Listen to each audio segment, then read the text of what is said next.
Hello, and welcome to M3 Live. My name is Malcolm Travers.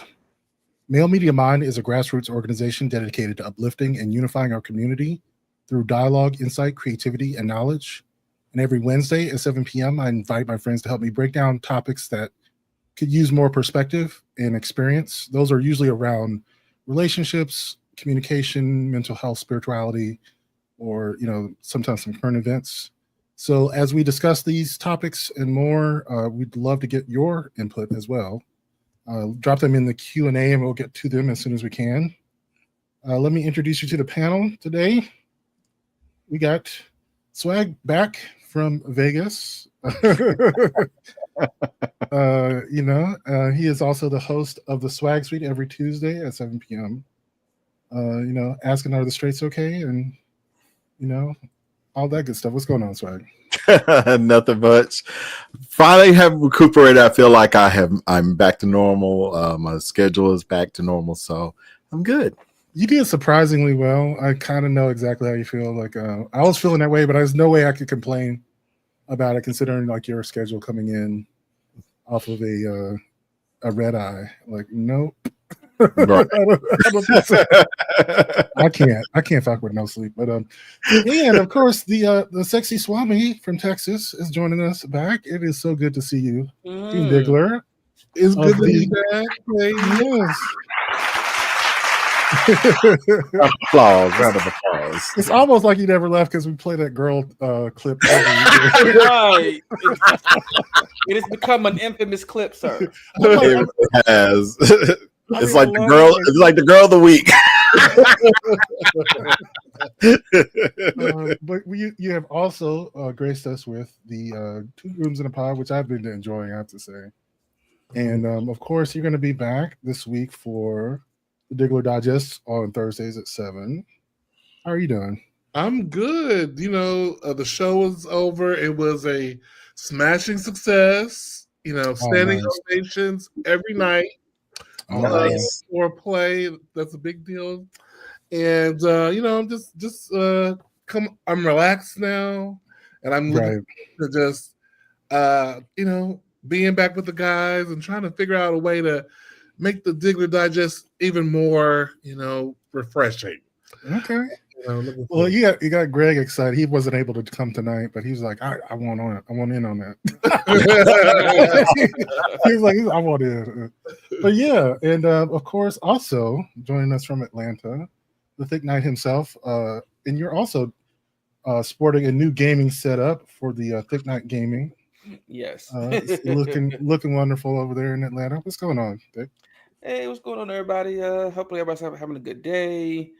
Y'all gonna have an even better weekend, and always take care of your mental health. Yeah, Absolutely. I actually asked you to be here tonight because Greg wasn't going to be here, and so on that point, I actually have a gaming topic, but this gaming and culture, and I wonder if I sent it to you sometime last week. It came out, but I'm curious if what you thought about it and get everyone else's opinion on it. I'm going to play this real quick. How cooked we are entertainment-wise right now because of the political climate. A story just broke from GameFile that should have the attention of pretty much everyone. Knew that an Assassin's Creed game had been canceled, but the story broke today about what that game actually was. The franchise I loved throughout my life, especially Black Flag, played the shit out of that game, but this news is genuinely disgusting. What the reporting is, this game would have been taking place in the American South during Reconstruction after the Civil War. You'd be playing as a black man who was formerly enslaved. According to these sources, everyone at the studio was incredibly excited about this game, and it was canceled for 2 reasons. Quote, online backlash that spring to the reveal of Yusuke, a historically inspired black samurai, as a protagonist in the company's then upcoming Assassin's Creed Shadows, and 2, concern that the political climate in the United States was becoming increasingly tense. Let me be incredibly fucking clear. If a game about a black man fighting against the rise of the Klan in the South upsets you, this is not a political issue. There is no political climate, right, that makes you feel that way. You are fucking racist. This isn't even a situation like with Shadows, where I can give a few of you maybe the benefit of the doubt because you didn't know this was a real person, right? So maybe a few of you were just confused about the character. I think it's good to have these conversations, to learn stuff, to push for fair representation, for good history. I'm all for that. He was a real person that was there. He interacted with the Portuguese and the Jesuits, the same people we see in Martin Scorsese's Silence. What they're talking about here, there's not even a conversation to be had, right, about historical accuracy. This is a stone-cold, straightforward story of revenge that would be incredibly interesting, incredibly entertaining, and a great history lesson probably for a lot of people. Reconstruction is an era of American history that's not talked about enough in entertainment. Not enough stories from that time are told. People don't understand what happened in the South. But for a game like this, there are countless men and women that could inspire a character. For example, Robert Smalls, who is worth a video completely on his own. He was heroic. He became a politician after being a soldier, after piloting a Confederate warship, basically stealing it and bringing it up north. Like, amazing people like this that should have their stories told. Watch Lincoln for the first time, which I think is a great film, but I think so many of the stories that get told here are about how white people came together to realize, you know, people are all equal and we shouldn't have slaves. Not enough stories about enslaved people in the South at the time taking action, taking matters into their own hands, and doing things on their own accord. Freedmen militias, there were revolutionary underground groups. There was all types of stuff going on with people saying enough is enough. This right here would have been incredible. This would have been a great game, would have been a great history lesson as well. From the foundation of the Klan to the civil rights movement is 100 fucking years. This stuff was a moment ago. This is not a move you make about a political climate. This is about Ubisoft pandering to racists. Yeah. So I was a little surprised by that. I haven't heard much since, watching the video. So that's why I said I'd bring it. But I can understand why the certain political climate would be, Trump has not made any bones about going after his political enemies. And I think this is a thing that I think a lot of people misunderstand, especially when I get into it with Greg about like the fact that, people like Letitia James and James Comey, they're going to fight their,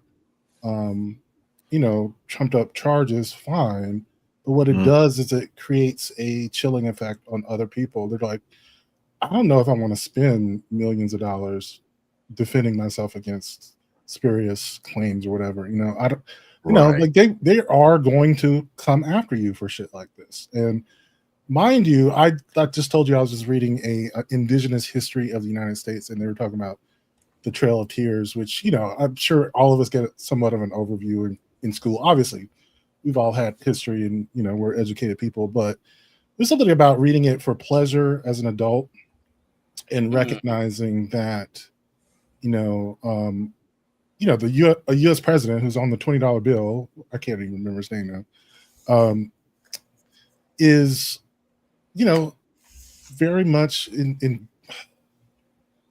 an architect of genocide, right? Genocide for the purposes of freeing up lands to create plantations for slavery. Like it's almost like you can't make that shit up, right? And this is in the 20th century, right? Close to the 20th century, like 1890s, all the way up to World War I and the Great Depression, right? So like there's genocide going on in the United States even that late in our history.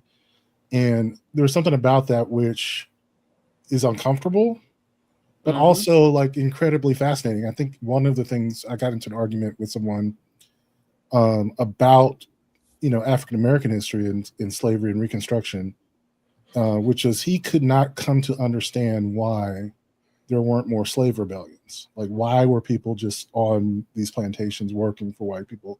Why didn't they kill them? Why didn't they run? And I was trying to tell him like they did. The whole point is that you haven't heard about it because that sort of information was suppressed even then because they thought it would embolden other people to do it. People were killed for being able to read. A black person with a book was a dead black person. They were, if you could write, it was like the active suppression of your ability to communicate, with other people. So of course you didn't hear about the other slave rebellions because you couldn't read. They made sure you couldn't. Right. And so, yeah, of course there were slave rebellions. There were people, poisoning their slave owners in their food slowly. They knew how to kill people. They, murdered their children. Said it was, shaken baby syndrome. They, burned down property, broke things. They did whatever they could to not be in the situation that they were in. And yes, there were people out there very much like, a Django Unchained type deal where, they just went on killing sprees Right. and rebellions. Like that was very common. In fact, it was something like at least 2 or 3 a year, you know? But it's so easy to say that because just yesterday I was watching a video of, I mean, I'm talking about the friend of yours who was saying, why didn't they rebel? Because there was a police officer that took that black woman who left her car in the parking lot, you know, the drop off place where you go pick up your kids, and she left her car, and he wrestling with her, and she fighting with him, and people are filming, get off her, she can't breathe, and all that stuff, and not one person yoked his ass up. Right. I saw that too, and I was like, it's like, and it's because one, you don't want to end up with a charge yourself. You don't want to get shot. You don't want to, there could be possible repercussions for that. And so it's so easy to say and it takes you getting to the point of, I'm either going to die if I don't do something, where doing something, the risk of doing something is greater than the risk of not doing something. Right. It's essentially what it takes to make you do something in the face of such power that you're fighting against. Yeah. And there's something to it that I was talking with Greg about, I think last Monday, about this idea that it was terrorism that kept a lot of people in line too, right? Just pure terror of like, indiscriminate torture and, the fear of being sold or separated from your loved ones. And that's this sort of fear, I feel like, is the distinguishing feature that separates white people and black people today, right? So we were talking about like the idea of black people in horror movies. Like as soon as you buy a house with ghosts in it, like the black person's gonna leave. He ain't staying there. We have an appropriate amount of fear that makes us invulnerable to horror villains, right? Like we're like, fuck this. It's like one creek in the wrong place, and we're like, nope, ain't living here. Ain't gonna get me. Right. And it's sort of like internalized. It's kind of like I start seeing it everywhere after seeing it. We played this video just talking about like how fear shows up in our lives, and once it becomes habituated, it doesn't feel like fear anymore. It's just invisible limitation on what you do. You just like, that's not something we do. That's a very black thing to say. It's just like, we don't do things like that. Not being afraid of it. It's just like, so I don't know. This game would be super interesting. So I'm curious, Devon, is this game sounds like a game that you would want to play? Hell yes. I mean, okay. Let me elaborate because I'm gonna tell you something. So a little history about Assassin's Creed. Assassin's Creed goes through different periods of history, depending on who the main character's ancestor is at the time. Like we've had white, we've had Asian or Japanese, we've had Egyptian. I mean, Assassin's Creed Origins was about a Magi that was based in there. That's based in Egypt. So it goes to different periods of time. And in Black Flag, there is a side story where you are a black. Is it Black Flag, or is one of them where you are a black assassin anyway? Like the character is a black guy going through. Yeah, I think you're right. The same time period that they're talking about right now, and you go around and you kill people. But this is but this being a main character in the game itself and around the Civil War times or after the Civil War, and of course with the climate that we have things now, people are scared, and of course about the whole Yasuke situation, because Yasuke is a historical black samurai. He's the only historical black samurai. I don't think he's the only one that we know of, right. On paper. So, and when that came out, people were like mad, but there is no such thing as black samurais and this, that, and the third. I'm like, yeah, he's a real person. He's really historical. And but nobody got mad at Tom Cruise playing in like the 13. I think it was either the 13 Ronin or the Last Samurai or something like that. Nobody got mad at that, even though he's a white man. Nobody got mad at that, even though he's a white man in a Asian country being a samurai. Nobody got mad at it, but of course, a black character y'all gonna get mad at. Of course, okay. So yeah, I think there was also a Keanu Reeves movie like that too. Yeah, yeah. And also, if anybody has played Red Dead Redemption 2, and I showed this video on our cast one day where there was a white boy playing as the character, right? And he's like, there is a part in Red Dead Redemption when you can roll up on the clan and kill them. And the white boy was just so excited. He's like, "Oh yeah, I've been waiting for this. I've been waiting on y'all. This is for my boy Lenny." And he took out the whole entire KKK. He was like, "Wow, he's been waiting for this moment his whole life." That's funny. But that nobody has an issue with that, you know. Of an Indian who the KKK also went after. Not Indians, indigenous people. The KKK went after them too. Nobody had an issue with that, but a black person getting some in a game, quote unquote, getting some quote unquote get back towards the white people, the KKK, y'all have an issue with it. But the thing is, in this country, with the history of this country, y'all created this. Y'all are the ones that treated black people like this in the first place. Yeah. So if y'all have a sore spot, it's your own fault because you don't have to treat us like this. But yet y'all make white supremacy this big thing, like, oh, if you ain't white, you ain't straight, you are nobody. Or if you're not, and you're not a man, you're nobody. Because even white women still get treated badly, and black women especially, of course. And that's just what it is. But also people had a problem with the game Injustice 2. Cyborg's ending is he goes back. Is it Injustice or is it yeah, it is Injustice. I think it's Injustice 1. It's either 1 or 2. But no, it's Jax in Mortal Kombat. He goes and takes the hourglass and goes back in slavery. Slavery never happened. And people had an issue with that. Why is he going back into slavery? Because first of all, this is a black character that did not. First of all, you white-tiered incel, inbred, should have been scraped from your mama. People get on my fucking nerves with this shit. Okay, y'all get on my nerves. Y'all have an issue with a black character in a video game going back and ending slavery so that it never happened to us. Yeah, y'all really have an issue with this. Y'all really want white supremacy to be the end all and be all so fucking bad. I don't understand. Yeah. You know, but this is also a fictional thing because if a black you can't sit there and tell me that a black person with the power to control time would not go back. They fucking would. They would try their best. Okay. Well, some of us would. Some of us would like let it happen. You're right. You're right. Uncle Ruckus be like, "Oh no, I'm gonna go back and be with my slave owners." Yeah. You're right. And beat me harder, master. Beat me harder. If you want to go back to a time when you are enslaved by white people because you feel like white people are superior to black people, look, I would grant your wish, and I guarantee you would not like it. But if that's what you want, listen, okay.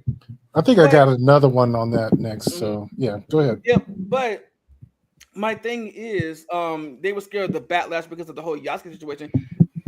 Okay, people, and I did hear somebody say, "Well, we like the Asian, the shadow part about it, not the somebody part of it because it's a black person." And here's my thing. And I want to have this discussion one day, even on my show. I'm gonna, and I think, and I hate to say this, but it needs to be brought up. I can count on one hand how many black main characters we have in a video game. One hand. Right. We don't have that many. Right. Maybe one hand and two fingers. That's it. At this point, you know. In other words, there's a lot more of them than it is of us. Right. And y'all have an issue when even if it's one person that's a black character and that's a main in anything, a movie, a video game, whatever, y'all just want to come out in droves and protest and cry. But all these other white people that y'all have in these roles that y'all can look up to and this, that, and the third, and then when we want something or when we get it, y'all have an issue. Yeah. It's the same argument they make for why do y'all need black entertainment television? If we had white entertainment television, y'all would have an issue. You do have that. It's called CBS, NBC, ABC, Fox, TNT, TBS. Like, pick one. Pick one. And it's even the same argument with the whole Super Bowl situation where they were like, Hmm. well, during the Super Bowl, we're gonna have what they call it, the Charlie Kirk something during the Super They're Bowl. gonna have like, counter programming. right. And I'm like, oh my gosh. Yeah, they are milking that shit. They I really saw are. a post on Facebook today. The people who are complaining about having a Latino at the Super Bowl are the same people who are going to be eating guacamole, enchiladas, and Cinco de Mayo. tacos at their Super Bowl party. So Right. shut the fuck up. Right. Or the same people who celebrate Cinco de Mayo as an excuse to drink when Cinco de Mayo is not about drinking. Yeah. Right. Well, yeah, apparently they are trying to do some sort of counter programming for the Well, Super good luck Bowl. with that. Yeah. Right. But was But, the video game company ever actually threatened, or was just the hubbub online caused them to retract the point? My understanding They- is that they- it was just It was online. canceled. They canceled it because they were afraid of any kind of backlash that they would get. They would possibly get. They never got it because it never Right. came out. The But name any never kind of came out. backlash that they get, because I think the whole Yasuke situation for them hurt. Like it really made them think that okay, we can't put a black character doing assassinating people. You know. And the Yasuke character is in the current game. That's Yeah. happening. Yeah. Mhm. And so the one that's supposed to follow up was supposed to be the main character was black. Yeah. Right. And they They just be like, now look, y'all already had one black. We don't need another. That's too many Right, blacks. that part. Too many- Right, but you already, but like I said, and I think it is Black Flag, where you have a side story with a black character who goes around killing people Right. anyways, and it's white people, of course.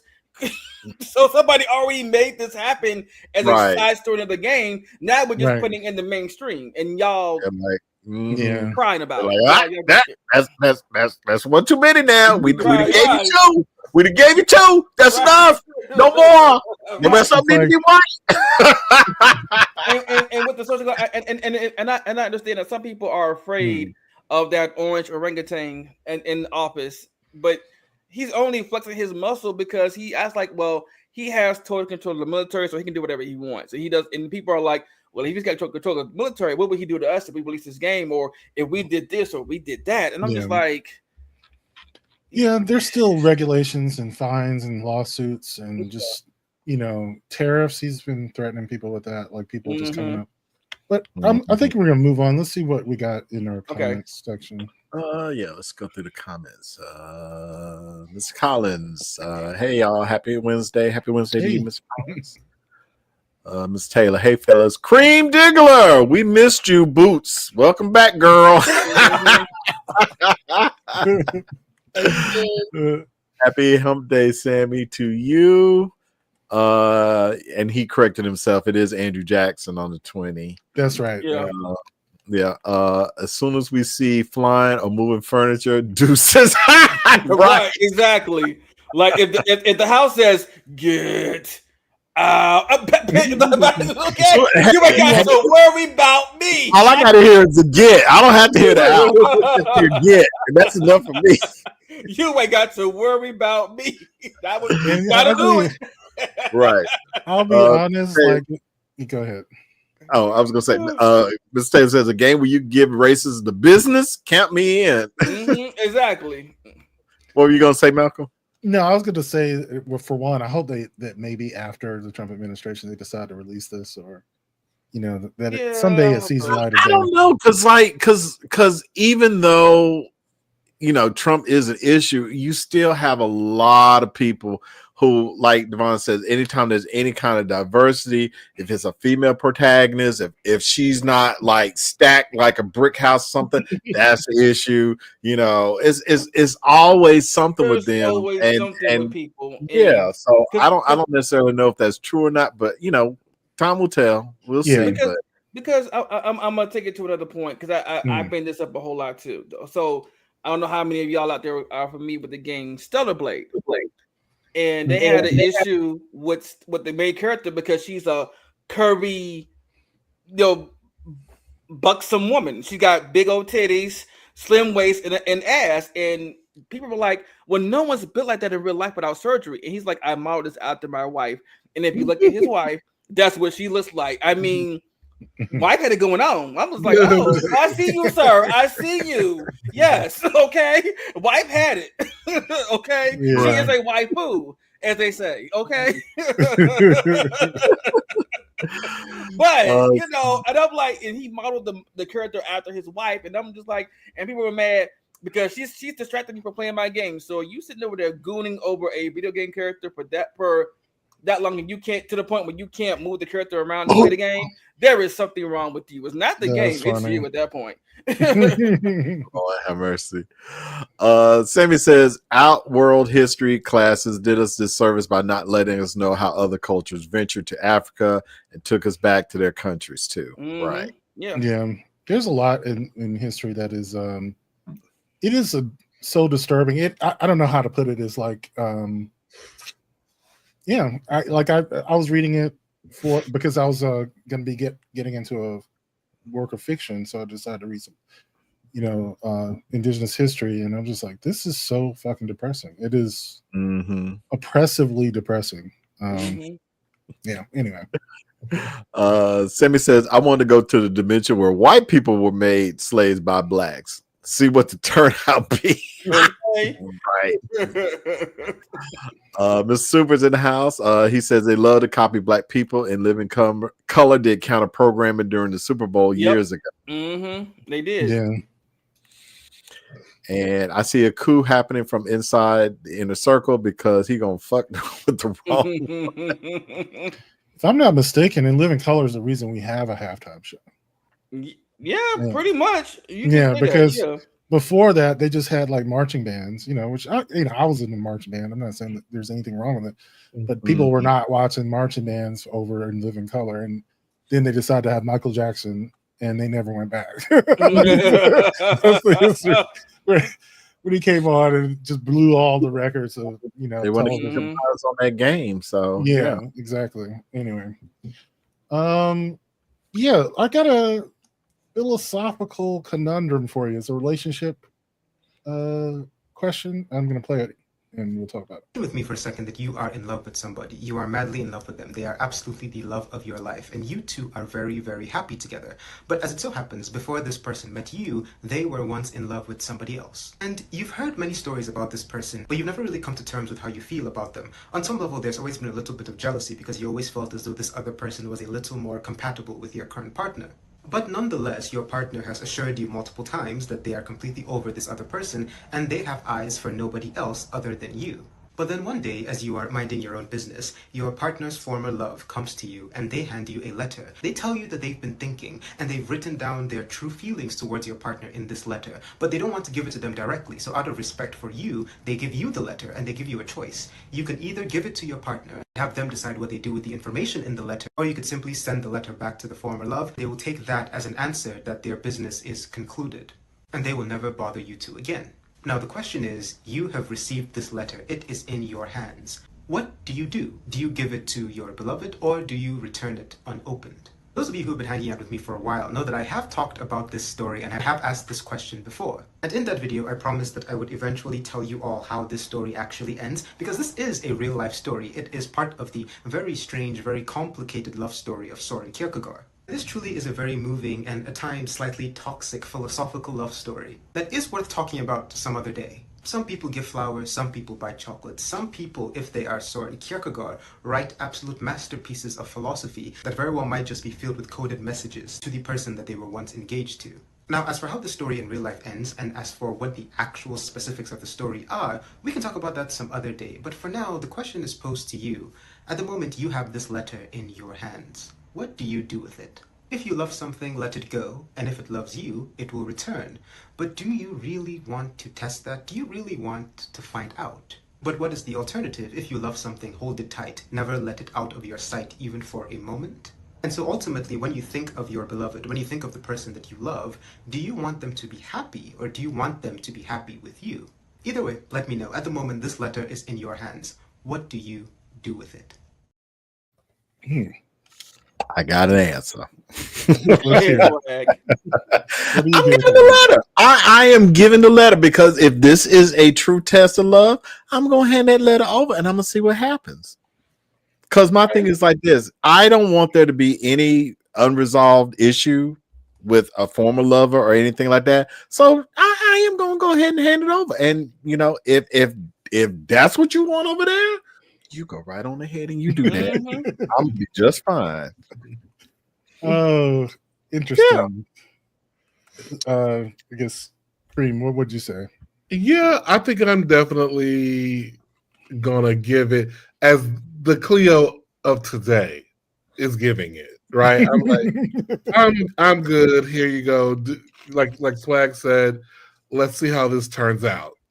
Now when I think about in my 20s, when I was madly in love with someone, like desperately, like that's not madly in love with my husband, but I'm saying that I was unreasonably insane and just, you know, You was dangerously in love. Yeah, the shit of youth. Okay. Yeah. She would have not gripped that motherfucker up, bitch. Right. She would have ripped it up and then maybe killed that bitch. And put her at the bottom of the sea. 21-year-old Swag would have done the same thing. So yeah, feel you on that. 21, 20-year-old me would have. Yeah. How dare you, bitch, try to come between me and my man? Right. But now with time and wisdom, no. Yeah.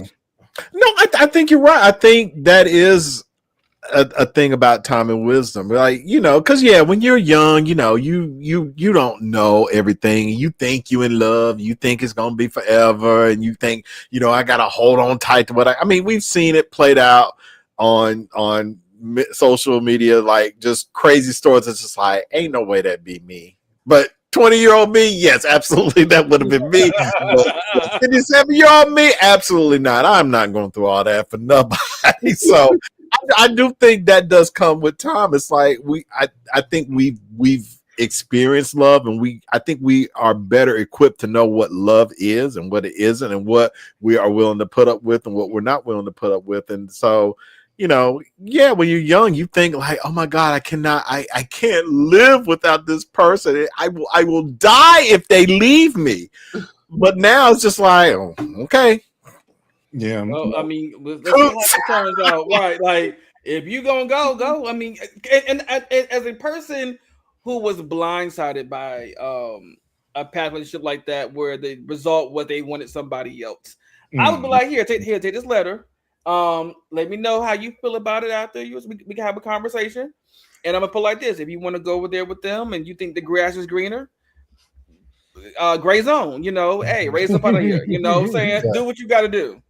Yeah. You know, and also I think it also puts a little bit of faith in, well, a lot of faith in your current relationship by that time too, because you're having the faith that one way or another is gonna either they're gonna go or they're gonna stay. Right. So you have to also go by faith that, you know, either they want to go or they don't, but also at the same time too, it tests your relationship to a degree. Like, if this person really isn't in love with me, they'll read that letter and be like, okay, throw it away and be like, okay, so what's for dinner? What we doing tonight? You know, that kind of thing. Like, I mean, it just depends. Or it's going to be a conversation of, well, I do feel this way, and okay. Yeah. Is anybody watching Love Is Blind? No. I heard it's good. Well, I don't want to give too much of away, but you know, it's the show where you meet people sight unseen and you kind of build a relationship, and then they have like a month to get married or not. Child, this couple broke up today, and she's like, I feel like I can't breathe. I feel like I'm dying inside. And the dude is like, okay. You know, it's just like, he's like, girl, we just met like a couple weeks ago. It's not that serious. Like, she's all like, oh my God, I can't believe it. It's just, and she's like, and it's like, you don't even care. And he's like, nope, I'm sorry. Yeah, I mean, because listen, what I've learned when it comes to that, like if the person wants to go, they're going to go. There's no stopping them. You know, you cannot control people from leaving you in your relationship. Okay, That's just. I mean, it's a hard pill to swallow, but it is the truth.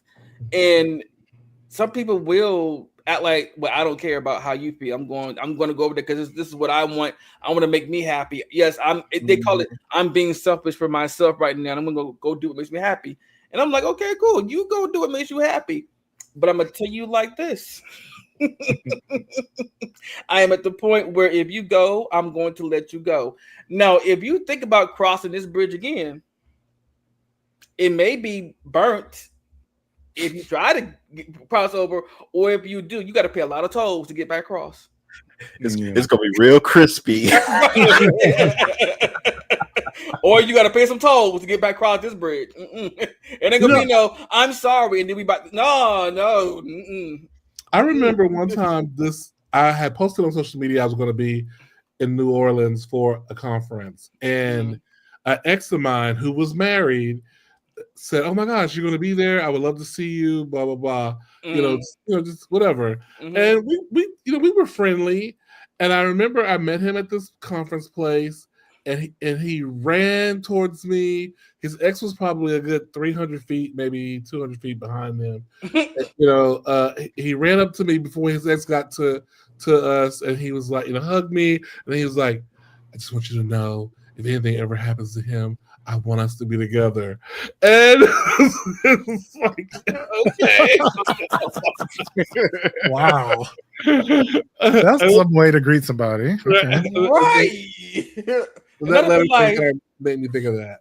And then my next question would be like, okay, but my next thought would have been, okay, well, after the shock wore off, and my next thought would have been, okay, does your significant other know that? Does he know how you feel? He ran so fast to get ahead of him, Wow, that is, and he ran. See, no. I got another one for you, and I'm. This would be an interesting. There was this book that I read a couple of years ago. It's called The One, and the premise of the book was that there is a company that has created a blood test, and some sort of psychological exam to determine how compatible you are with someone for a relationship. Okay. And it was also like a dating service, so you could get a blood test to do the test, and they would match you with someone who was perfect for you. And it had basically 100% accuracy. Like everybody who took the test and matched with their person ended up getting married. Like uncanny. We're talking like Black Mirror levels of accuracy. And there's a few couples in the book, I don't want to ruin the entire book, but there's like 5 or 6 people who took the test. And one of them was a couple who was already together. And he said, we're getting married. Why do we need to take the test? It's just to make sure, just to make sure we're right for each other. Like, everyone else on the planet is using this app and blood test to get together. So why, we didn't need it. We figured it out on our own. And and I guess I'm going to ask you guys this, if you were in that scenario, like pretty much every person on the planet is using this test to get together with somebody. You got with your partner without the test. Do you take the test after you're together already? Like, is there a point of taking the test at that point? No. Ooh, that's kind of interesting, though. It is an interesting thought, but I don't think it's necessary. Yeah, I don't think so either. If it's fresh, like we've been together just a couple months, I probably could say, well, why don't we? Well, yeah, but if we at the point, they're in the parts of planning their wedding. Yeah, right? No, that's not, girls. Only tragedy. Only tragedy. Yeah. Wouldn't you be a little curious? Because what if it says y'all not supposed to be together? Yeah. You should read the book. It's really good. I'm not going to tell you what happens in the book, but it is a dum dum dum. It's one of those. It's like there are so many of those because there's like 6 different versions of dum dum dum. Right? But that one was it was really good. The one I might have to put it in our reading list because I read it, but I didn't record it, so I have to read it again and record it. But anyway. All right, so I got a question. Actually, I put this on social media today, and it is about the idea of the loneliness epidemic and making friends, and the idea of home economics. So it was interesting that you're just talking about young people today don't have basic home skills like cooking, cleaning, doing laundry, stuff like that. Like they just don't know how to do it. And they're saying like, they might need to learn these skills more than a lot of other things. Like, and I think this person was just talking about it and how important it is for, yourself and community. So I'm going to play it and we'll talk about it. Broke is the reason for a lot of problems. In fact, I'd go so far as to say it's the reason for most problems, but it is not the reason you can't have community. I'm like 26 days into my 30-day series of videos about hosting and friendships and building community to promote my new book. And without fail on every single video, there are always at least a few comments from people talking about how they can't do X or Y because they don't have money. And we're talking about everything from flea market shopping to stovetop popcorn to washing your sheets once a week. And I want to say a few things about this. First of all, part of the reason that I want to focus so much on doing things in the home is because 90% of the time it is way less expensive than the alternative. Like basically everything from dining out to movies to staying with a friend instead of hotels, like name an activity, it's probably cheaper in the home. Second of all, when you look at communities both in America and globally that have the strongest social ties and engagement, it's poor communities. There are many reasons for this, but one of the big ones is that the less disposable income you have, the more you have to rely on community. Like not for nothing, but when I was at my absolute brokest, part of the reason I hosted so frequently was because I would do potlucks and the leftovers would be my food for the next few days. But also, while I do believe that there may be some commenters for whom getting a bag of chips and some dip to set out for your friends would totally break their budgets, when you look at how millennials and Gen Z are actually spending their money, that's not what's happening. Millennials and especially Gen Z spend way more money on restaurants, takeout, and pre-made food when compared to other generations, even when adjusting for how much money they actually have. Like even boomers with way more disposable income on average will be going out to restaurants less than a Gen Zer with not nearly as much. And I think there are a lot of reasons for this, like social media and app culture have made it way easier to outsource basically every aspect of our lives, food being a major one of them. And it's also a really aspirational and enjoyable way to spend your money for a generation who may never be able to afford to own a home, but can definitely buy some nice food. But also a lot of it is we've just gotten out of the habit of hosting one another and cooking for one another, or even cooking for ourselves. And while we've completely normalized social behavior that previous generations didn't have, such as charging your friend thousands of dollars for the privilege of being in your wedding, we've totally lost the art of just casually going over to each other's homes. And yes, sometimes it's an issue of space, but often it's not. In fact, statistically, Americans live on average in way larger homes than ever before in history, and yet are inviting people over to them way less. And even leaving all of that aside, most of the core acts of building friendship and community actually have nothing to do with money. Just simply communicating with your friends, taking an interest in them, showing up when you say you will, listening when they talk to you, like that already makes you a better friend than most in this generation. And none of that costs a dime. Anyway, I'm not here to gaslight and pretend like not having a lot of money is not a real problem for younger people. It clearly is. But I am here to say that building strong communities and bringing those communities back into our homes instead of always having to pay to go somewhere is part of the solution to that problem. Yeah. So I remember this came out. We were having a conversation on your show, Swag, about someone who said that if you're broke, you shouldn't be dating or whatever. And I think they were taking this from this perspective of you should be, providing for your dates or whatever, and showing them a good time. But I took it as a different tact, which is the idea that if you're dating, your priorities are, I guess, outwardly faced, towards this person, trying to woo them, even if you're not paying for every dinner, you're trying to do more outings, right? Right. And by definition, that means you're going to probably be spending more money. And I've noticed this for myself that I've gotten in the habit of ordering food a lot. I mean, just because it's easy. But, recently I splurged and bought a new iPhone and I was broke like that.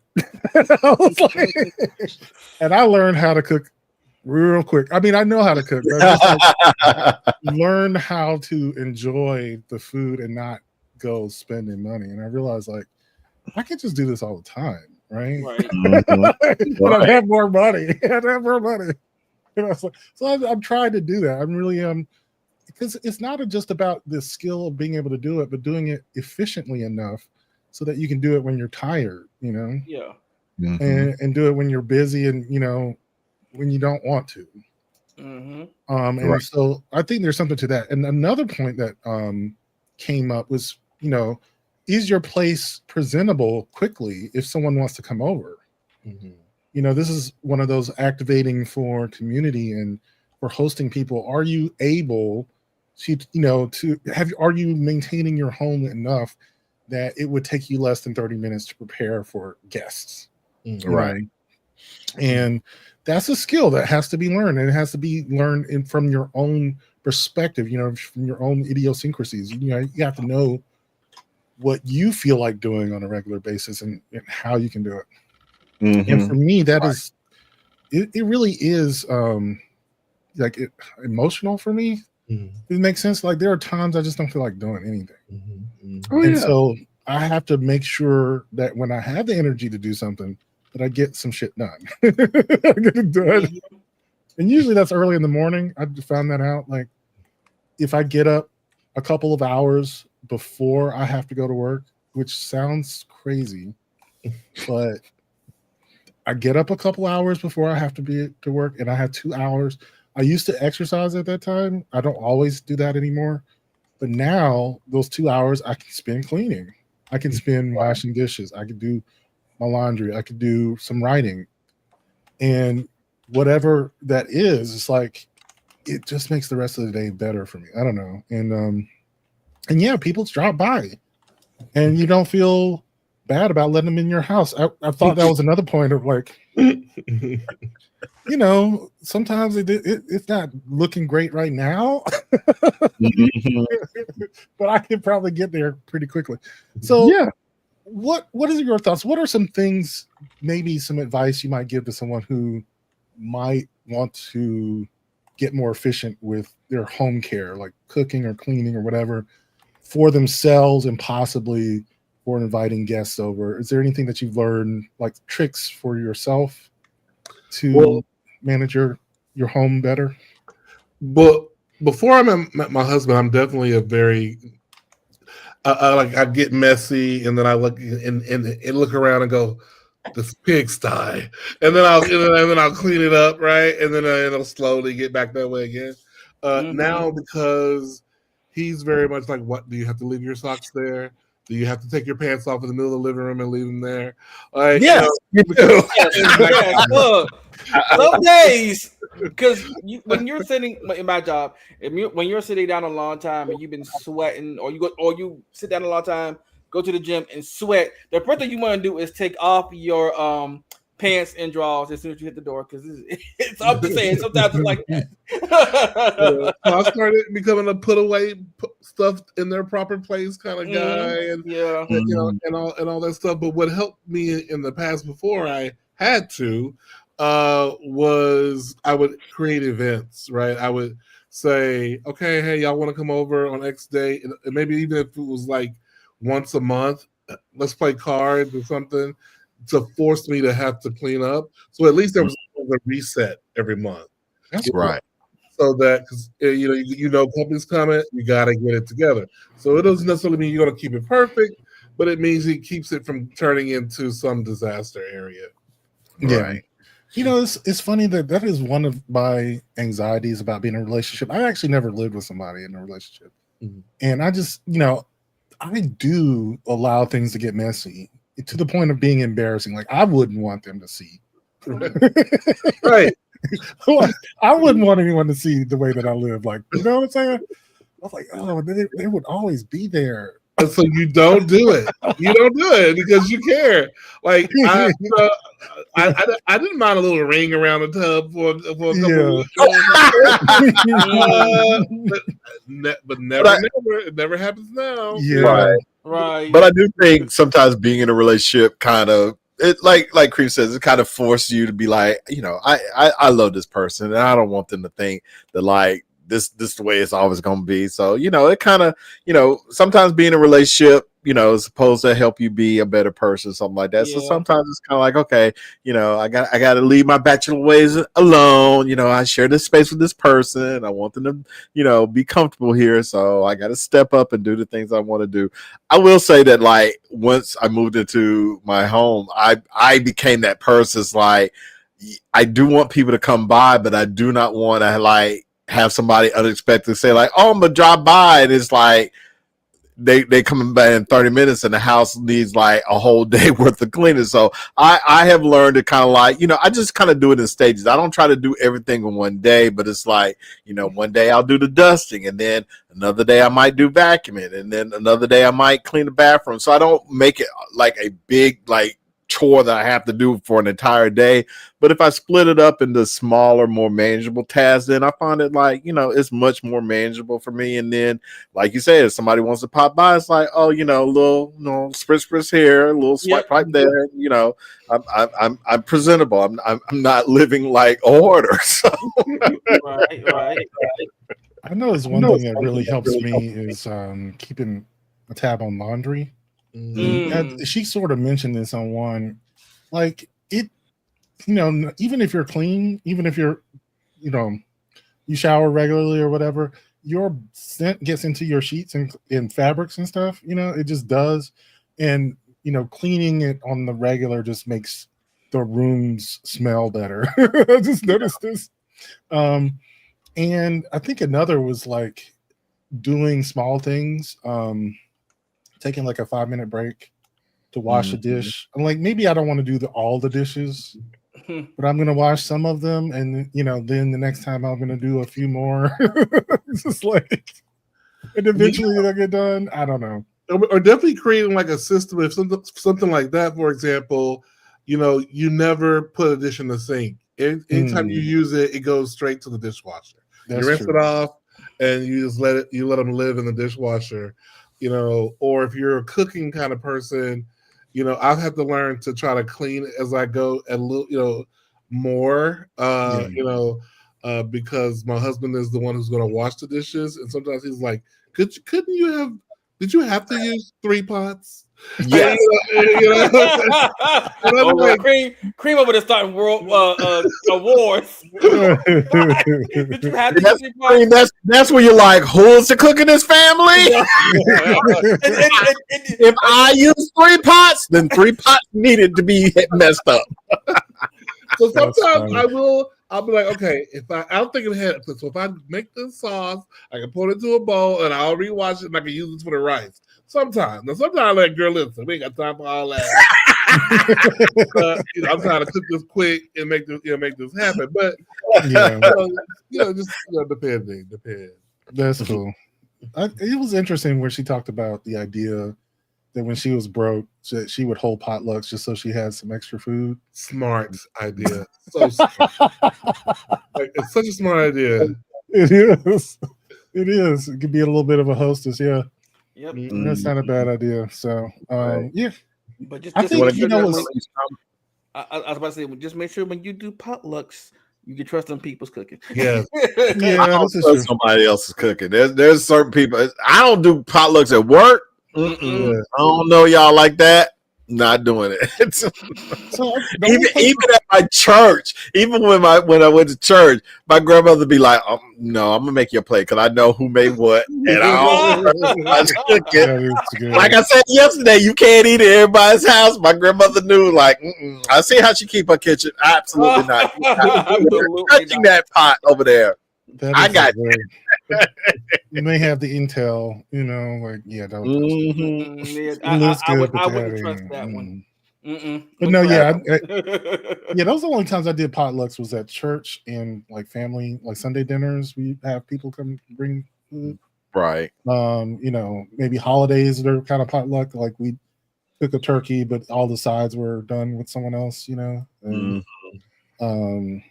Yeah, but no, it's an interesting idea. So, hosting, it's an interesting point. Like it builds community. It saves money. Yeah, So I mean, that's what me and my friends do. Like when RuPaul's Drag Race is on, we get together on Friday. Everybody brings a little something, you know. So yeah, I mean, you can have a whole dinner laid out, and you didn't have to cook a whole lot of stuff, and everybody gets fed, and and we talk about who we hate and who we want to see and all that good stuff. So yeah, I mean, I think those kind of things can create community. When you can bond over something that you really enjoy. So yeah. That's a good point. Drag Race. Yeah. That's true. Do we have any comments or questions? We'll move on. Yeah, let's go back because we definitely had some comments about that letter. So well, we missed that one. Oh, okay. Yeah, Calvin says, I'm burning the letter and the lover right up there on the spot. Not really, but that's what popped up in my mind after hearing this story. Be honest, Calvin. Be honest.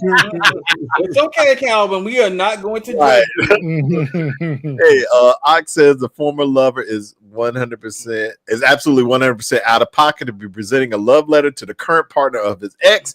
I would destroy the letter after elbowing this former lover in the face. Not an elbow to the face. What? Oh, God. Sometimes you get an elbow to the face. I'm just Can't they leave you alone if you return the letter? You don't have to do all that. I don't believe that. I don't believe that. You don't believe it? Yeah, I guess if you're you right. want to be with that, you go right on ahead. He says, I'm not a fan of running experiments during a relationship or setting up traps for a partner to see what they do. Yeah, I kind of am that way. Yeah. Let's not that's do for sure.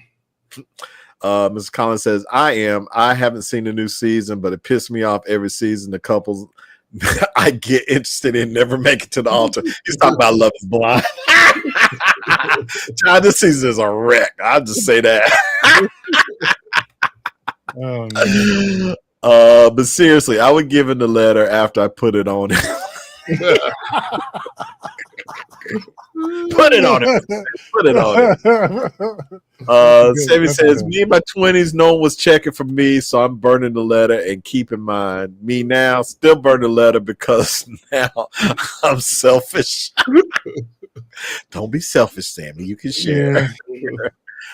Sammy says, do the test on the first date and make it seem like it's a game. Therefore, right up front. Anything after that, you ask for it. Yeah, that's true. Sammy says, right now I'm hungry, but I need to wash dishes and I don't feel like washing dishes, so I'm not eating. I don't have business other than the trick and name stay. Sammy. Oh, God. Sammy, what are we gonna do with you? I don't think we can do with Sammy. Besides, there's nothing we can do. Sammy is like a whirlwind. There's nothing you can do with Sammy. Right. Mr. Taylor says, "Child, I had laundry to do right now. I did my laundry earlier today, so my laundry's done. I ain't got shit to do the rest of all my laundry is done. I just hate the fact that I have to go to a laundromat now. I miss having an in-home washer and dryer. Seriously, I do not. Well, yeah. Sammy says, you must be rich to have a dishwasher. I'm the dishwasher, and I'm constantly out of order. That's every day, Sammy. You are constantly out of order every day. I was going to say, I have never owned a dishwasher in my life. This is true. I do envy the people who have one. I remember, I was staying with somebody for a while who had one. I was like, this is the life. I feel like I've lived the Jetsons. Oh, my God. I took a book out of Claire Huxtable's advice: buy paper plates and cups. Just what I got. Yeah. I mean, I don't cook like that. I mean, I love cooking when I do it, but I don't cook like that. And plus, I mean, who wants to keep washing dishes every day? Just toss in the trash when it's done. Yeah. I cook, but I use a lot of like paper plates, and I have like one bowl or dish that I wash constantly. Yeah. Mm-hmm. So I have like 2 pots that I use. Yeah, and don't be like, Cream, did you have to use 3 pots? Yeah. I only got 2 pots that I use. So, all right. Okay. This one had me a little bothered. This is about race again. I was going to play these back to back from the first one, but I was just like, we need a break from race for a minute. Okay. But we're gonna play this one because I have a cousin.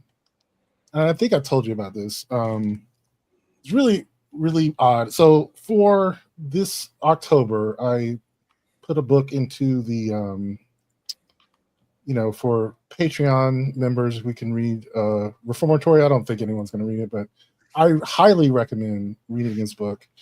The book is about a young boy, 12 years old in 1950s Florida, who ends up at a school for boys reformatory, basically a boys' prison in the 1950s, segregated Florida, mainly because his sister was being aggressively sought after by this white boy, and he was defending her, and he like kicked the guy, and he ended up in jail.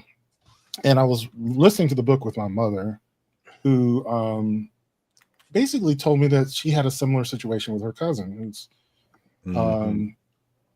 basically her family shipped her off to Los Angeles because they were afraid that this boy was going to rape her, basically, and get away with it, because that was the reality of living in the South in the 50s. Right. But what's crazy about this, having had that experience herself, is now kind of a Republican. and it just goes on and on about like ghetto black people. She's one of those black people who goes on about, like, she was on a cruise recently, and she was just like, I just can't stand the way black people act on cruises. It's just so fucking ghetto. Fair. It's a black fatigue for me. Yeah, it's a thing. I understand. I know, but it just bothers me. So I don't know. I'm gonna play this, and we'll talk about it, because it's two videos back to back. The first one's short, and then the other one is sort of my idea about racism and stereotypes. This is nigga culture. So look, this is the biggest block in there, and we grow, you know what I'm saying? Look, I caught one of them going on and to the end. We out there, we too top. Hey, Matter called us one time, we tried to avoid it. They wouldn't let us avoid it. I don't even know what fucking language this is in. I think I would understand more in 15 minutes of watching Telemundo than I would 5 seconds of watching this shit. This is how black men act today. This niggerish gibberish that we sit back and promote and we glorify. Nobody can understand what you're saying. You're dressed all flashy like a fucking peacock. You look like a child. You talk like a child. You act like a child. This is why no one takes black men, especially black people, seriously. This is why racial profiling and discrimination isn't really a bad thing. You see people like this, treat them like they're less than. Don't give them any kind of respect. Discriminate, profile them, make them feel like shit, because we're tired of being represented by these people. Often white people will meet a black person who completely challenges every racial stereotype that they've ever had. Rather than giving up the stereotype, they create a special category for that person and say, well, you're not like other black people, or instead of saying my ideas of black people were too narrow or too, and I think that's the tragedy of any kind of prejudicial thinking, that when we confront the circumstance that tells us it's not so, we frequently don't enlarge our sense of things. We actually come up with new ways to protect and defend that way of thinking. So basically the first one was what irritates me, but I think the second one is basically the rebuttal to this idea. If you believe that this niggerish, childish behavior represents all black people, that is not their fault. Right. It is the fault of the person who cannot expand their perception of blackness to include regular ass black folk.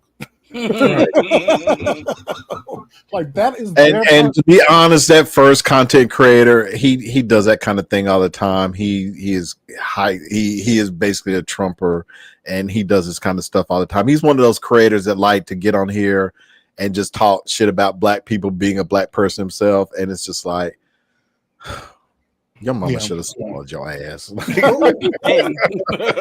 the funny thing. That's the reason I mentioned my mom's cousins, that I have people like that in my own family. I know those people exist. And I know not to talk to them about politics either. Because not only did she not vote for Kamala, She is a graduate of Howard. They were in school together. I'm like, what the fuck? What the fuck is your problem? Mom's going on the suspect list. I know. Like, I am like, what? How? Y'all are in the same fucking fraternity too. Like, whoa. Yes. Wow. Oh, I do not get it. I don't. But you know what? I just ignore it because I mean, people like that I mean, feel like they are in a special category, and they feel like I'm above all this, and I mean, there literally have been people like that. There was a story not too long ago about this guy saying, I can't remember exactly what it was, but basically he got into like a MAGA group, and he was like, "Yeah, I believe in you guys. I definitely want to help you guys, combat whatever it is they were trying to do." And they basically was like, "Nigga, don't nobody want you. Like, you better if you want to help us, go back to Africa. That's how you can help us. Go back to Africa." And it's like, y'all love to embrace white supremacy because you think somehow if you embrace it, somehow you're going to be recognized as one of the good ones, and they'll somehow shine favor upon you. No, they won't. No, they won't. Malcolm, I'm relating to you so much because I can talk about this because she doesn't watch, but my sister, she and I had a knockdown drag out recently because I thought a part of me thought, surely the evidence is here. You see, you have seen. We haven't talked about politics for a while, right? And so I took a chance and I texted her and I said, "So, with everything going on, I mean." I love that. Yeah, I love the face you're making. that is perfect. Perfection. Like, perfect. Don't you see? And she said the first thing she said to me was, and I learned recently this is a Charlie Kirk line. And I learned later she's a Charlie Kirk. Oh no! Yeah. She said, "Well, if someone broke into your house and said they were going to just live there, would you not want them to be taken out of your house?" And I was like, "That's a false equivalency that you're making." And we went just down the rabbit hole, and then we stopped talking. But then after Charlie Kirk was assassinated, she had responded to something I had posted, and then we went down that rabbit hole. And after that conversation, I blocked her. Yeah, like on everything. I unblocked her. Let me go back. I did unblock her, but I blocked her because I was like, "Girl, I'm gonna say something to you that we ain't be able to come back from." So let me just stop talking to you right now. Right. And she's not. Listen, she has gone through experiencing white people trying to take her down at her job, and I told her the people you're defending, it's those men who tried to get you fired. It's those men who said you were not qualified, but she is not making the connection. It's like she somehow that it's like they brainwashed. And I was gonna say, like, Charlie Kirk was very famous for saying horrible things about black women, in particular. She claims Brown Jackson clips. Those are clips. You haven't watched full videos. Have you ever watched a full video? Have you watched a full video? I'm like, I'm not going to sit there and watch 40 minutes of that. This is the way I put it. The only way those clips would make sense is, wow, wouldn't I be a big fucking asshole if I said, right? Exactly. I just said that. Oh my god! Exactly. I disowned any recognition of that. I'm telling you, and I don't know. I don't know. I don't know. I mean, I mean, I know that she has some logic for it, but I just can't. My brain just won't let me get to that point. I just get so mad and like, can't you see how maybe it's going to inconvenience you? Because even if it doesn't, even if you don't see the inconvenience, can you see how it's detrimental to me? And she cannot. And she's like, well, Charlie Kirk wasn't against the gays, and the Republican Party isn't really against the gays, and it's just Oh, really? You know what? You know that there's a story out about this young Republicans group who had this group chat Yes. full of homophobia, full of racism, full of misogyny, Nazi sympathism.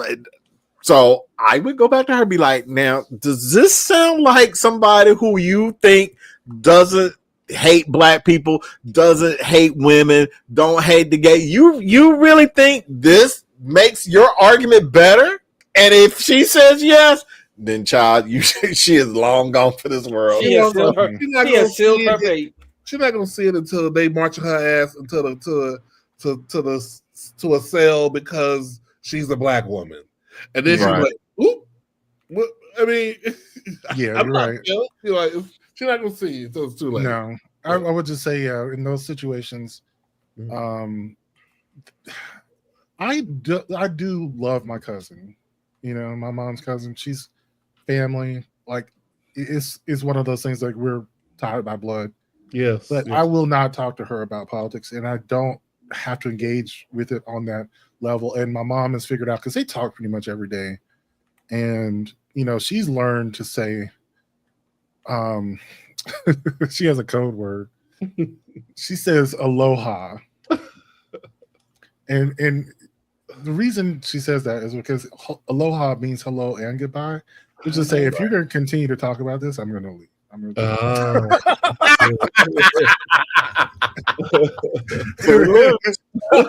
like aloha. It's hello and goodbye. Hello, goodbye. Right.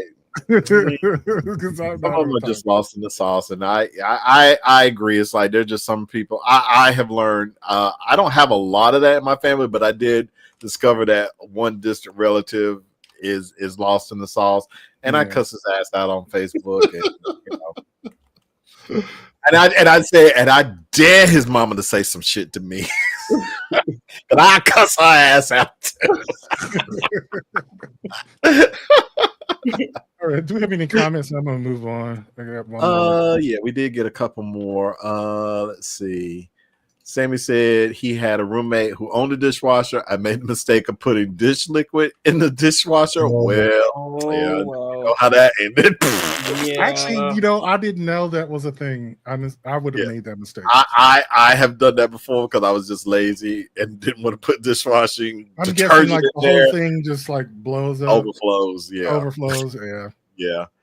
Ox says, what is this respectability politics dude at the beginning of the video? Somebody tell him that racism cannot see the difference between a suited black man versus one in baggy pants. Facts. Okay. That's true. Big facts. Big facts. I just went through what the girl was talking about. Since I used to go camping and knew how to set up a tent, I had to help my aunt and her boyfriend figure it out when they had them for years. Yeah.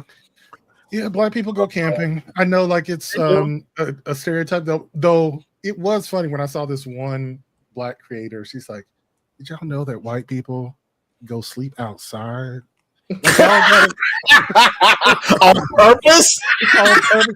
Y'all telling me your life is so comfortable that you need to go outside and make your life less comfortable just to feel something? Like, to feel alive?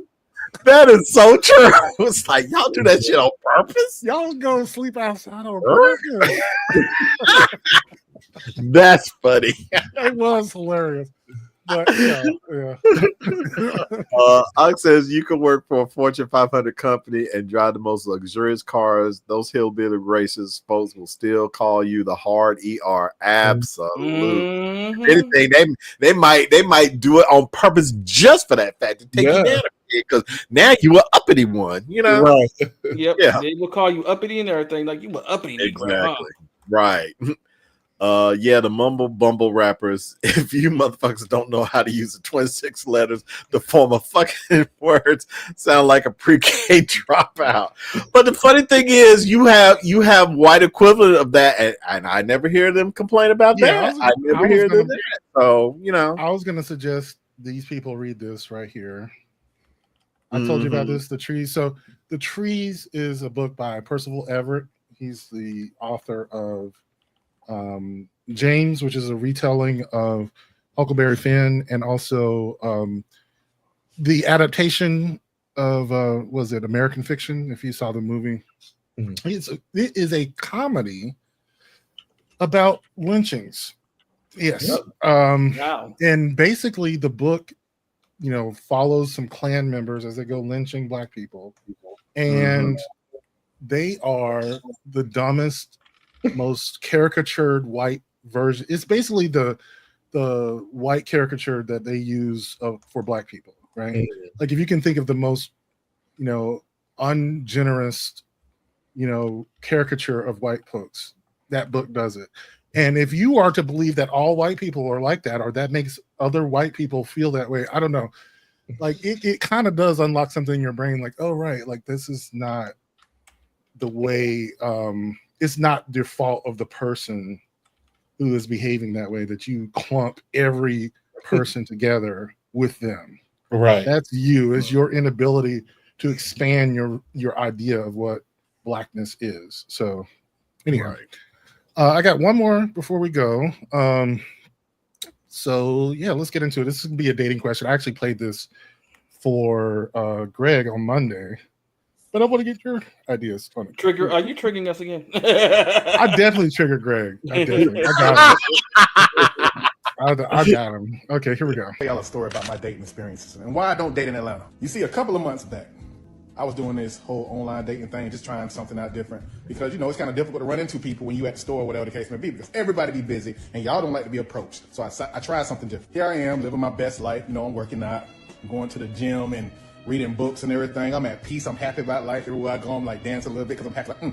And then I run into this one woman online. She looks good. I mean, fine. Online. And her profile makes sense to me, but you know how some of y'all do. Y'all catfish. You know how y'all are. And nonetheless, we exchanged numbers, and the conversation was good. We FaceTime. No filter, none of that filter shit. And we made plans to link up. Now, it was all me. I initiated it. I basically was like, let's have an outing. That word's gonna make sense later. And she was cool with it. Basically, okay. So we link up at this one restaurant, and it's like, hey, cool vibes, whatever the case may be. We talking about what you do in life, I got going on in life, goals, aspirations, yada yada, blah blah blah. And then she hit me with a question. Do you consider this a date or an outing? Me being oblivious to things, I'm just like, it's just an outing, however you want to name it, we just out. It appeared to be playful and friendly at first, soon turned serious. I don't even understand where this went left, but she was basically like, you know what? I consider this a date, but since you consider it an outing, we'll just call it an outing. So I'm scratching my head, I'm wondering like, okay, what? If you want to call it a date, call it a date. If you want to be a bird, be a bird. If you want to be a whale, then go ahead, blow your hole. She was really stuck on that. Like, no, we're not gonna let this go. Because I feel like if you approach a lady and take her out and everything, that is considered a date. You know what?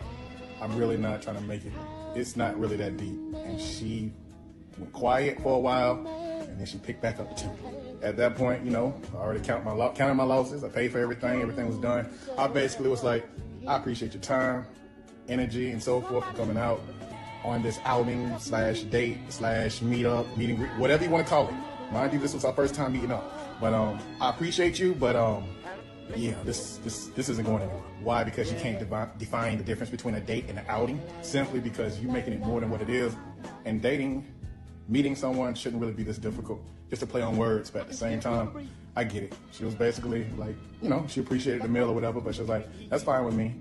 Well, it's cool. Nice meeting you. I already had someone else in line anyway. Me too. After I paid the bill, I proceeded to leave, and she was like, so you're not going to walk me to my vehicle? Grandma raised me right, but nope. So I went to my truck, and I reflected. This experience was crazy, and I thought to myself, damn, I could have stayed my ass home. Had me a little something to drink on, and just played my game. I'm good. I got home, poured me a drink, and then I received a text from her saying, well, I made it home safe. What they got to do with me? I deleted my dating profile and became a full-time introvert. That's until somebody recently offered me a matching pajama set, and now we have them and we prepared for December.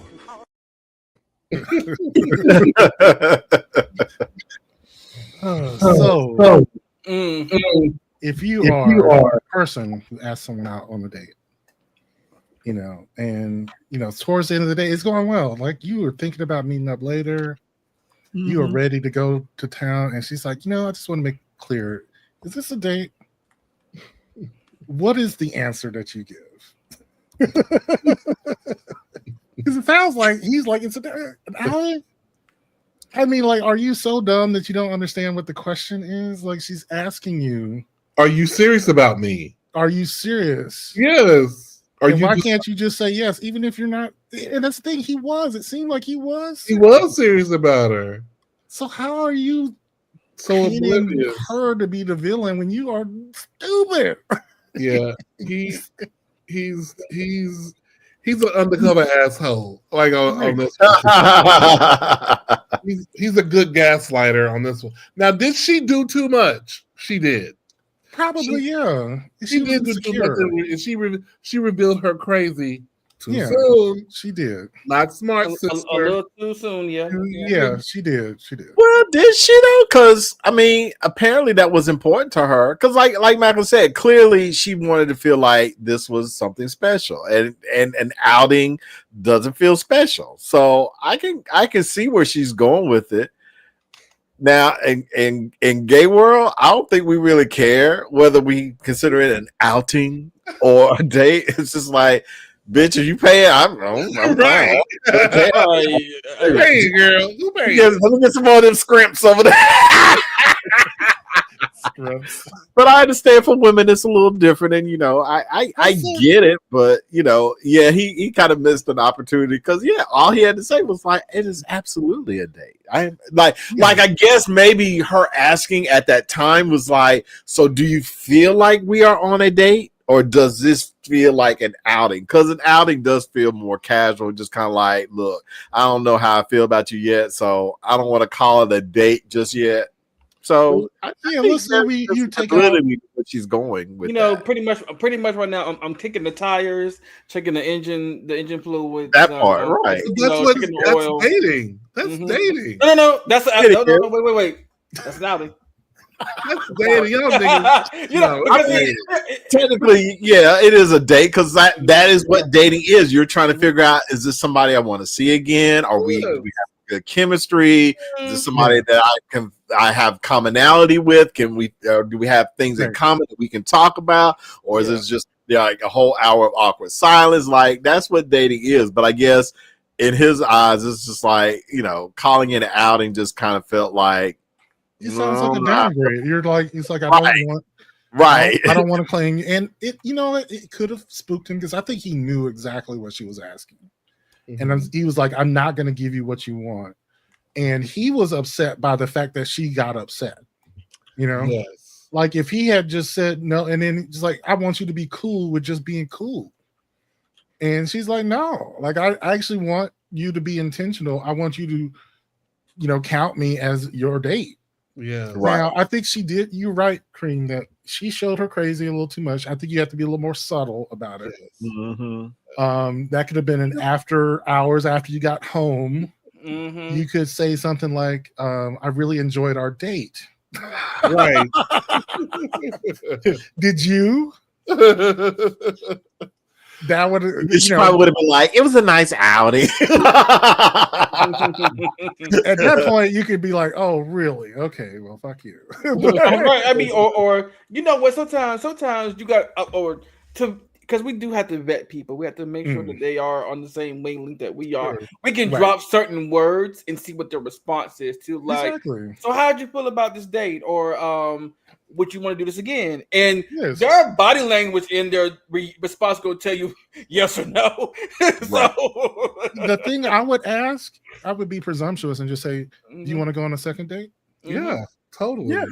And that's you are saying this is a date, right. And if you argue with me as to whether this is a date, like, there will be no second date. Right, exactly.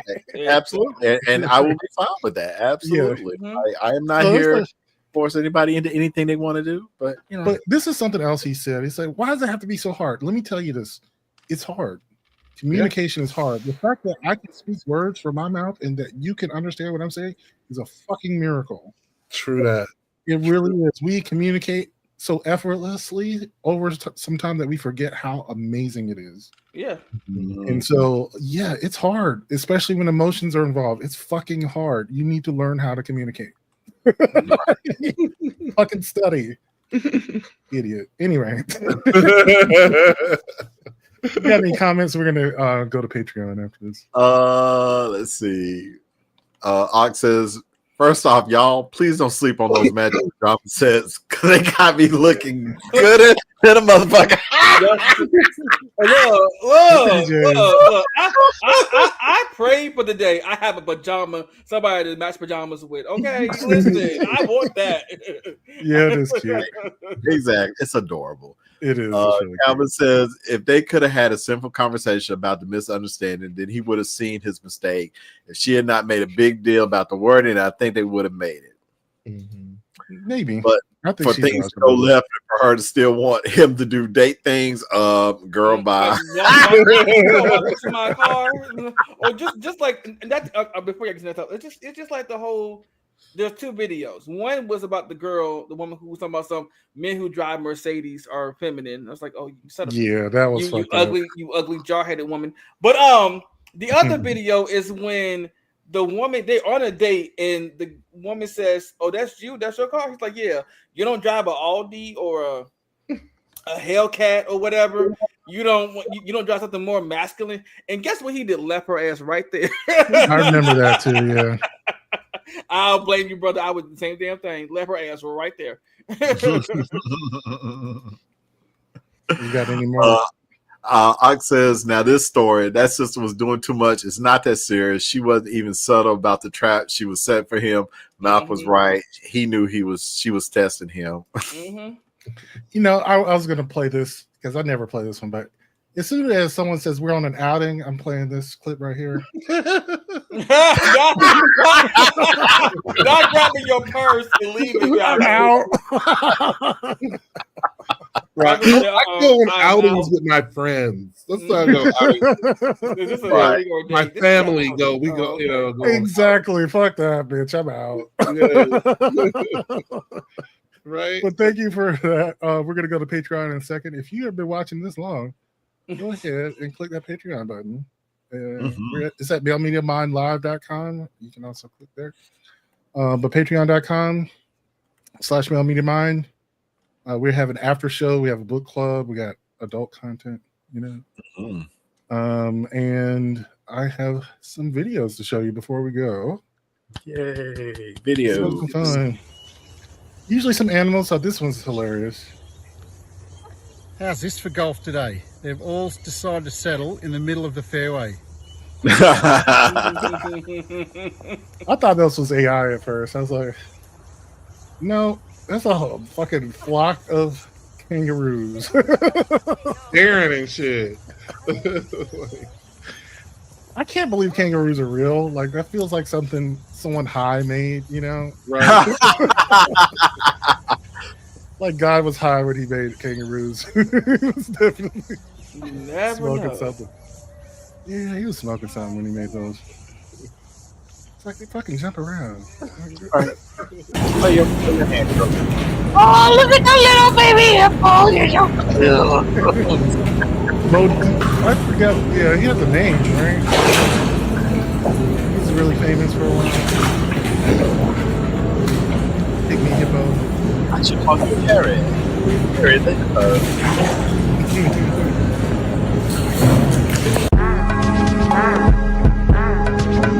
That's so dumb. I don't know if you're doing it right, sir, but I'm not going to stop you.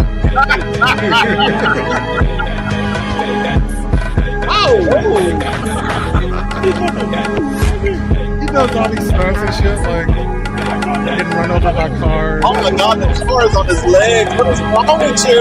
Oh my god.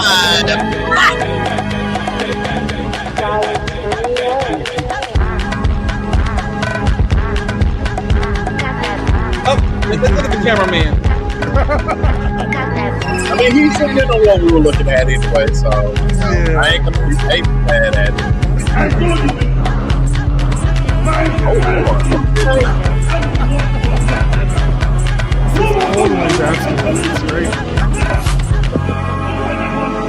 I'm sorry, I need those shorts to be a little bit shorter.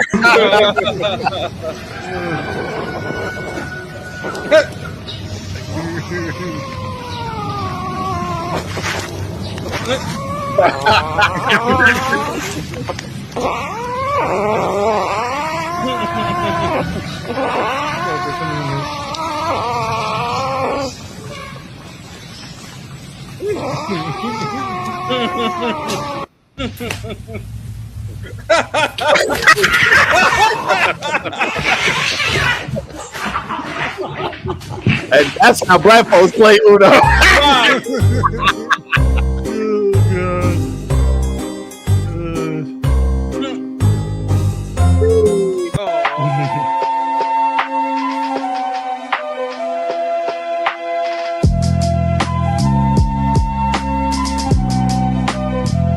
Is 22 years old.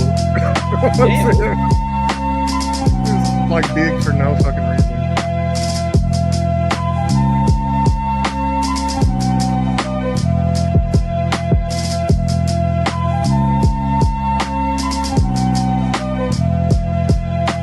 His parents were young.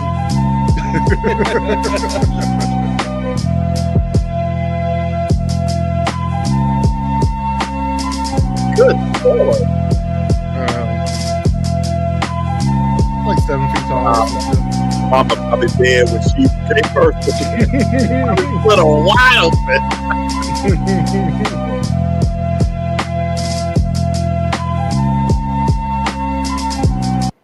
Oh, dude must be cleaning off the pole.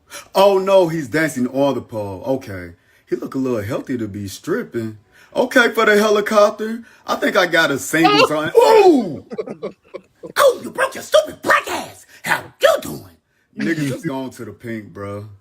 I'll tell you all about it when I see you again. When I see you again.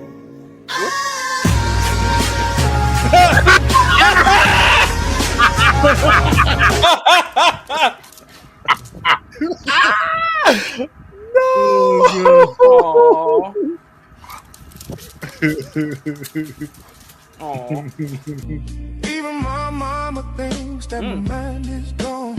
Right, T-Bo I ain't Biddies. never crossed the mind that deserve me be treated like a punk. You know that's unheard of. You better watch how you're talking and where you walking, or you and your homies might be landing chalk. I really hate to trip, but I gotta look. As they croak, I see myself in the pistol smoke. Fool, I'm the kind of G the little homies wanna be like. On my knees in the night, saying prayers in the street light. Been spending most of life living in a gangster's paradise. Been spending most of life living in a gangster's paradise. Yeah. Keep spending most of our lives living in a gangster's paradise. Yeah. Keep spending most of our lives living in a gangster's paradise.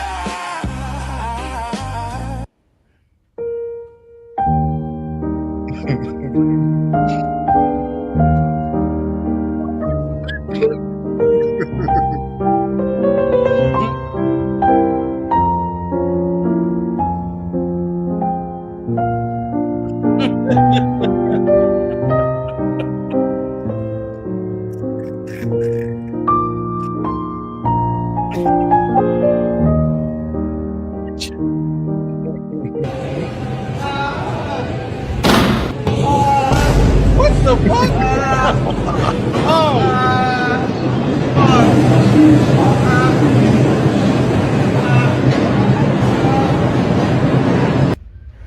Now that's an extreme wedgie right there. What the hell? Oh hell! Jesus!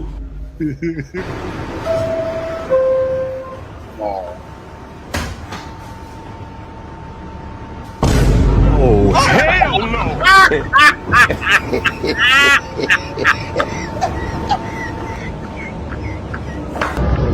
Bro, you record me? You got the microwave in your head, bro. You alright? No, don't record.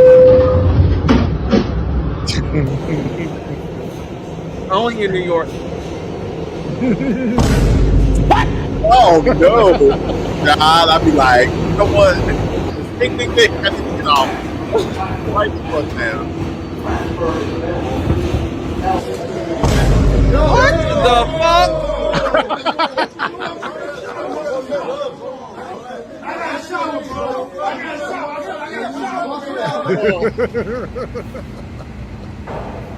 at this point, you need to go home.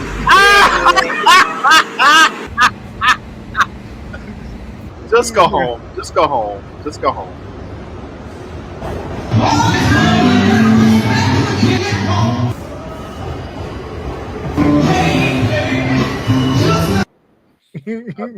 Oh boy, when I go to New York, Yeah.